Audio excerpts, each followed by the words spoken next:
So I'd like to introduce the topic of inverse functions, and specifically linear inverse functions.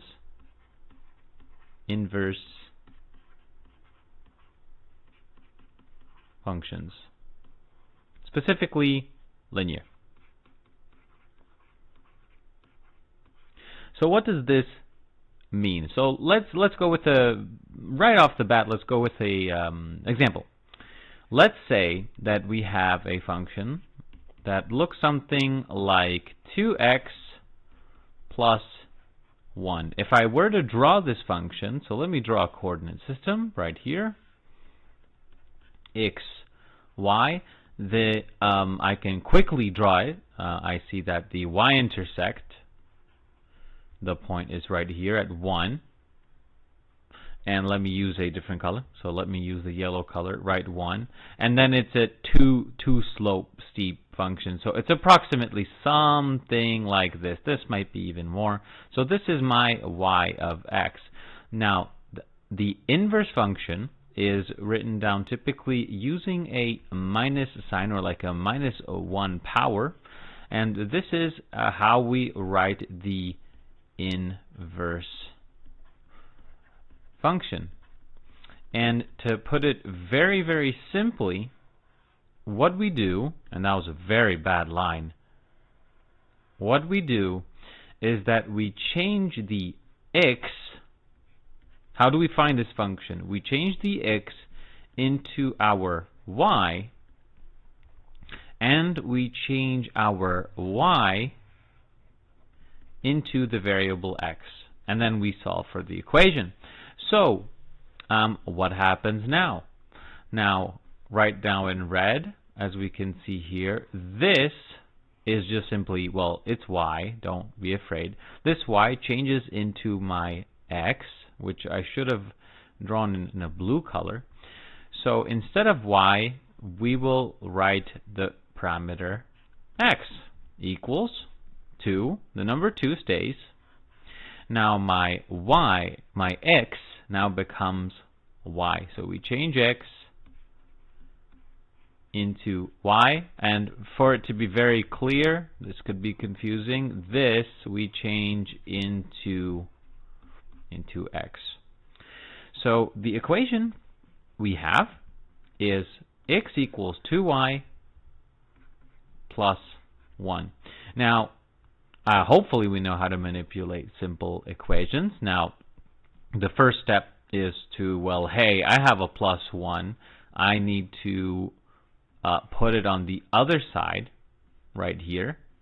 So right now I have x minus 1 equals 2y. And hey, I don't want 2y, I want the y. This is a multiplication, and I can simply divide both sides by divided by 2. And I'll do one step also. I'll just simply flip this entire expression around because, well, we are used to that format that the y is on the left side. I'll simply flip it around. It's divided by 2, so we have x minus 1 divided by 2 is my inverse function right here. And right now it would be appropriate to simply add, the x with the -1 power. Now, what's cool about this is that it is a mirror reflection of the function y equals x. Now, you'll see what I mean. Let's draw the inverse function in blue. So this I will draw in a blue color. It is also, if you want to write it out, it's the same thing as this. So I see the y-intercept is a minus a half, which I'll go here, and the slope, and you can see that the inverse function, if you were to draw it, it looks something like this. This is the inverse function, and we can see that it is the mirror reflection through the y equals x line. So let's do a couple of more problems, and let's also draw them. So let's say that we have the function minus 3x plus 4. Okay, so the first step in defining it is simply writing here x minus 3y and plus 4. That's the very first step. I recommend right now let's flip the left side to the right side. So let's do a flip. Here we exchange variables. Exchange variables. I'll just flip it around. So the left side, right side becomes left side, and the left side becomes the right side. Now I want to get rid of this plus 3. So on the other side it's going to become minus 4. Or I think I said 3. So this stays x minus 4, and what do you know? I don't like this guy either. I don't like this guy either because I want y, and so then I divide both sides by minus 3. And if you want to see it properly, or let's say formally done, see both sides are divided by minus 3. Now the trick is that this is simply crossed. So the resulting inverse function, which I'll already write as to the power of minus 1, is, now the minus sign can simply jump here.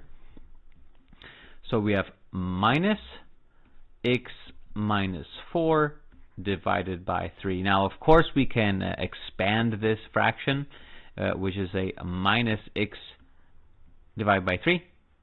Plus, now very careful, here is a hidden bracket. Here is a kind of a bracket because of the minus sign. And then we go plus 4 over 3. And this is our inverse function. Now, how would this look like? So again, a coordinate system, you don't need to draw a table to draw these functions. So the first function, the y-intercept, is right here. It's 0. Oh my God, 4. I'm sorry. So I'm just going to put 4 right here. And it's a very steep downward function. So minus 3. Minus 3 means that one step forward means 3 steps down. So the slope is this steep. So that's why I know how to draw it from hand. Yeah, I don't need to know all of the numbers, so I'll just go really steep down. So this is my y of x. Now the line of symmetry is this dotted line right here. Y equals x. And what do you know? Let's do the other side. So the y-intercept, so let's go with a blue color. The y-intercept is 4 over 3, which I will try my best to find. It's probably somewhere here. And it's also a negative slope, but it's really small. So what's 1 over 3 slope? 1 over 3 slope means that for every step towards the right, so let's make a big step. Let's say this is the one step, then it's only 1/3 down. So that's why the slope is really small. And again, I will try to draw it, and it should be symmetric about the dotted line. It should be something around here. So if you look at it from this direction, and it's not perfectly drawn, this is symmetric. Let's go with one last problem. Let's say that we have the inverse function of, let's do something harder. Let's say divided by 8, and I don't want to simplify. So we have something like this, and I want to find the inverse function. The inverse function is not known. So again, I'm going to go a little bit faster.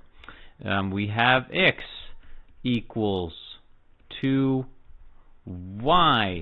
plus 5 over 8. I don't like this divided by 8. I'll multiply both sides by 8. So right now we have 8 times x equals 2 times y plus 5. Again, I don't like this plus 5 guy, so I'm going to put minus 5 on both sides. I'm going to stop switching colors.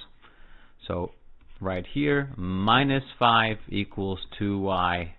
And finally, I don't like this multiplied by 2 because I want simply y. So I divide both sides by 2, and then the resulting inverse function is 8x minus 5 divided by 2. And again, feel free to draw this. And however, I have a, let's say when you're not sure, you can use a very nice tool which I will show you right here. It's called the Desmos calculator, graphing calculator. It is very it's a powerful tool.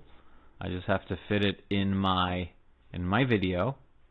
Let's go like this. So the first function we have is simply we use brackets.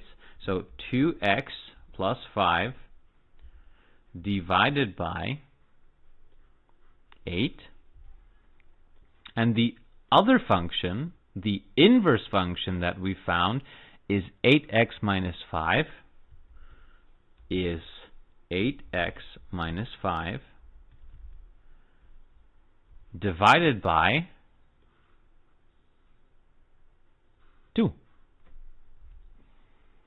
And the last one, the creme de la creme, is y equals x. Now, this is absolutely something beautiful that we just proved that we can find the line that is symmetric through y equals x. So now we know for 100%, even when I click this point, if you notice that, let me try to find, this point has to be shared between all three functions. That's also when you know that you are completely correct with your calculations.